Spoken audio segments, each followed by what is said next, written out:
And our next panel is going to be about hearing from Charlène Descollonges Hydrologist, and Sébastien Bazin, the CEO of the group ACCOR.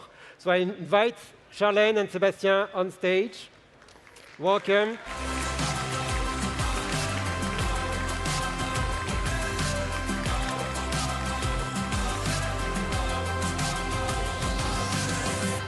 Please sit down. Thank you for being here at ChangeNOW. So we just heard Dr. Kelsey Leonard talking about the need to give legal personhood to rivers, to protect them. And with you, we're going to talk about how you see that, how you see the impact of water scarcity and how you can adapt to that. So maybe we're going to start with Sébastien. Sébastien, you're the CEO of Groupe ACCOR. Could you please describe quickly what Groupe ACCOR does? We happen to be a hotel company. ACCOR is the largest hotel company outside of America, so it's 6,000 hotels, 320,000 people, 120 countries, and doing just fine.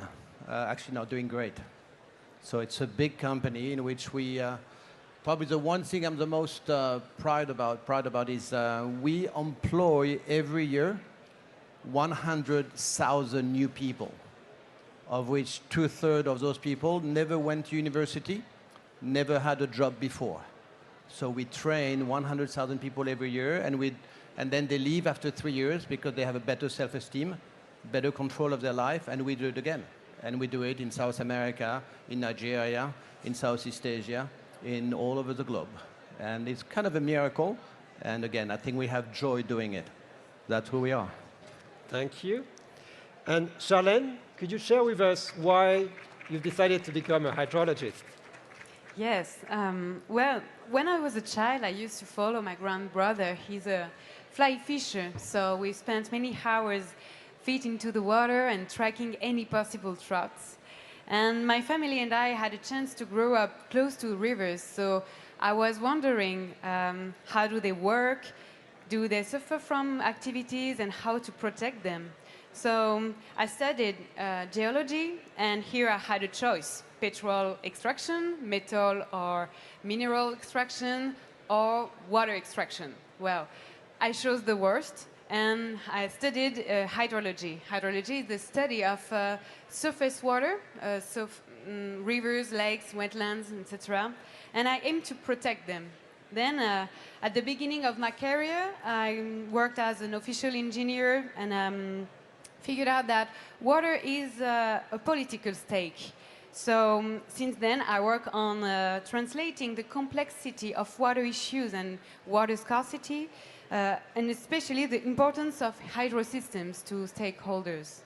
And my goal is helping a better understanding of water issues and especially water scarcity in order to choose the best solutions. Thank you.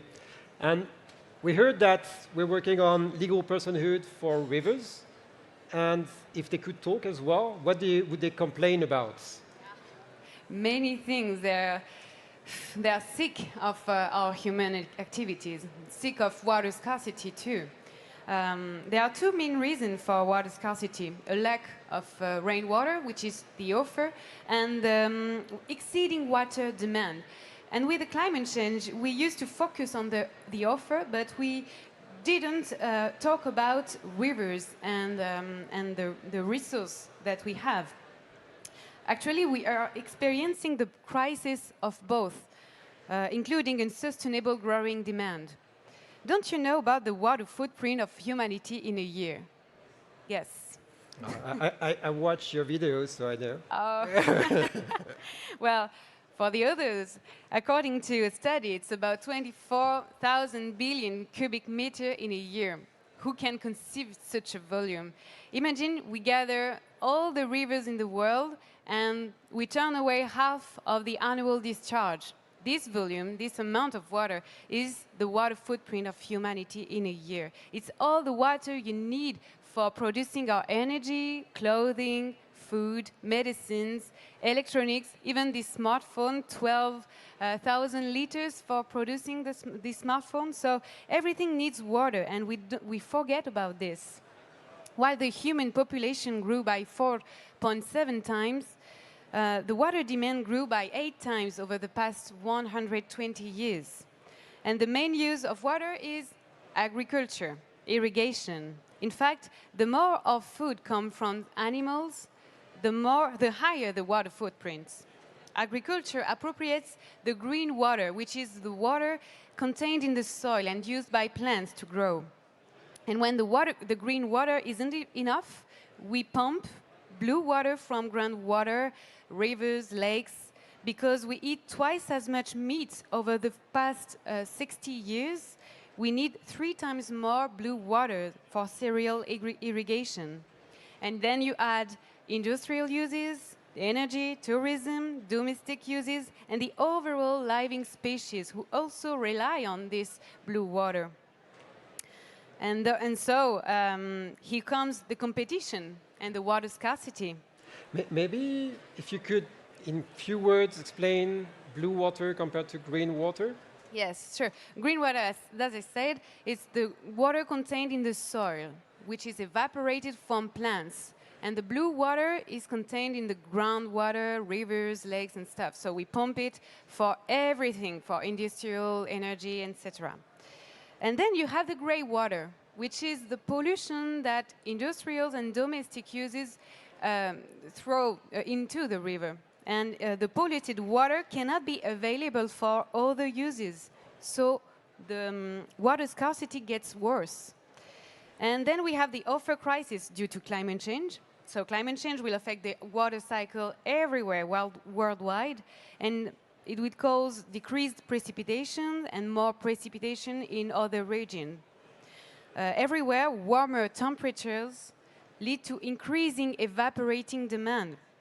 And so there is a lack of water in the soil, and so the water cannot go deeper in the groundwater reservoirs. For each greenhouse gas emissions, there is more droughts and more floods. So warmer is our planet, more extreme hydrological events happen. In one hand, we have longer drier spells with more intense, and on the other hand, we have extreme precipitation, so more runoff, so more higher risk of floods. So finally, where water demand is already high, with a high water footprint, mostly in developed countries, the more we have water stress, so water scarcity. Thank you. So, Sébastien, could you share maybe how water scarcity affects the activities of Group ACCOR? Sure. Charlène is not going to like me too much. ACCOR, I told you, we have almost 6,000 hotels. We consume 105 million cubic meters. There's 2 or 3 things which I didn't know before I came over here.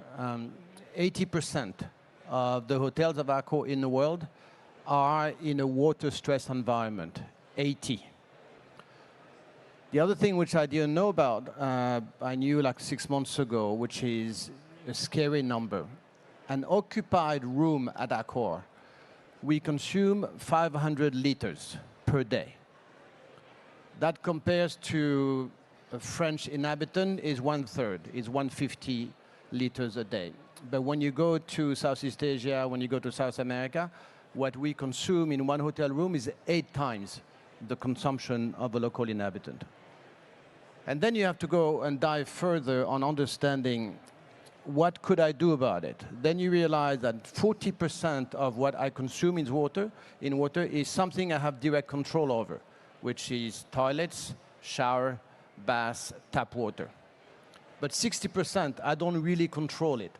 That's food and beverage, that anything which is, as you said, agriculture-driven, goods and services. So basically what you have to do when you are in my position is first you have to understand the metrics. What are you trying to achieve? 2, I've been told a long time ago, a number which I've never forgotten, is 1/3 of the global population does not have access to drinkable water. Then when I'm developing and opening one new hotel almost per day in the world, I'm taking something away from people who actually need it the most, which is water, which is energy, and of course, doing a lot of carbon emission. So you need a plan, you need a methodology, you need to act, you need to deploy, and you need to report. Then what you have today is so-called CSRD, which is really an obligation on many companies to put a list on what are the things you want to resolve. And you have to put a priority list. Charlène, you're going to be happy. We decided that the first and the biggest item to resolve is water. The second is carbon. And then you have to basically get everybody to back you up, because alone I'm not going to be able to do it. So first we've put a water plan together a month, like a year ago, 2023, with all the organization in France. My peers, my competitors, professional organization, by saying we need to reduce water.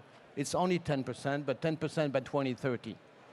And then we went to all the global guys, Marriott, Hilton, Hyatt, Jingzhong, all the big guys. We said we need to share best practices when it comes to sustainability, because this is not competition. And whatever they do better at Marriott in America, whatever I do better in Sub-Saharan Africa, should be open source. That's called the Global Sustainability Alliance.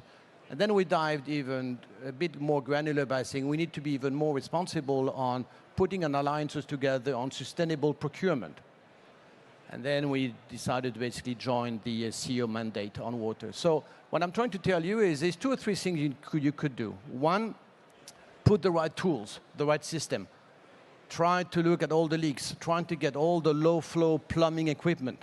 And there's a lot of boost here, who actually provides you with a lot of new system, when you can probably save 40% of water when you take a shower. Then you need to eliminate all the baths. And some clients complain about it. The same one who wants to basically preserve water, he wants a bath. Well, you say, no, it's going to be shower, walk-in shower.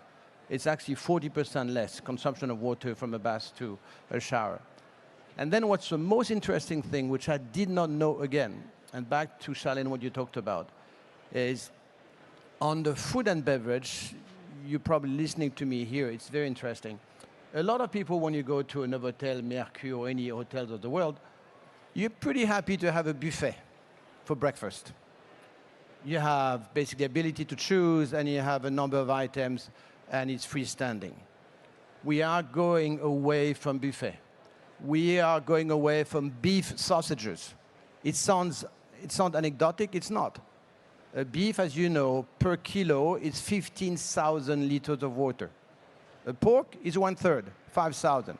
A chicken, 4,000. A salad, 400. So if you start to think, what am I going to be offering, and no longer in a buffet, but it's going to be served, you're going to have to be ordered, then you can basically extinguish probably more than 50% of what you serve, as long as you explain to people why you're doing it, because of course they still want the beef sausage. Raffles Hotel, we went from 150 kilos to 10 kilos in 1 year.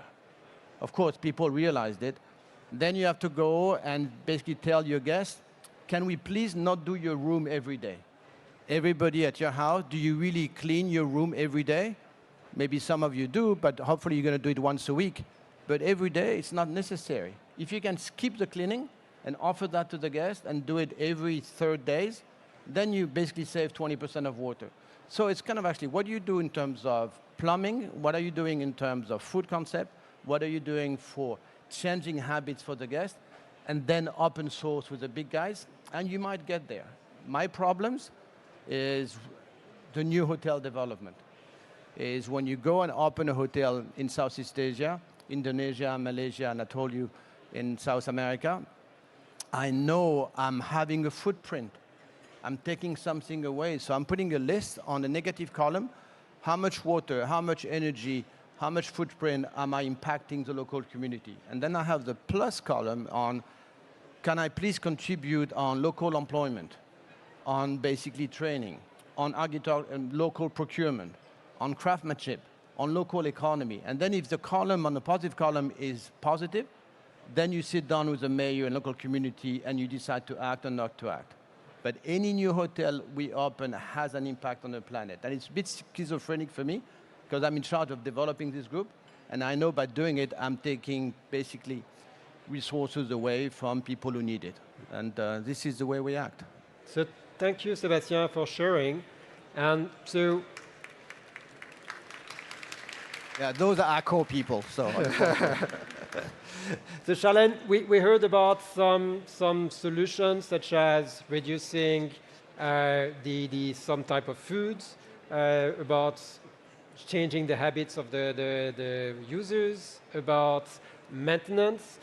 Through science, do you see any other solutions that you would like to promote? There are so many solutions we have, and thank you, Sébastien, for sharing those. The science is progressing with a better understanding of green water and the green water and the water footprint in general. So one of the panel's solutions are changing our food, obviously, but technology can help too. But it shouldn't be the only panel of solutions.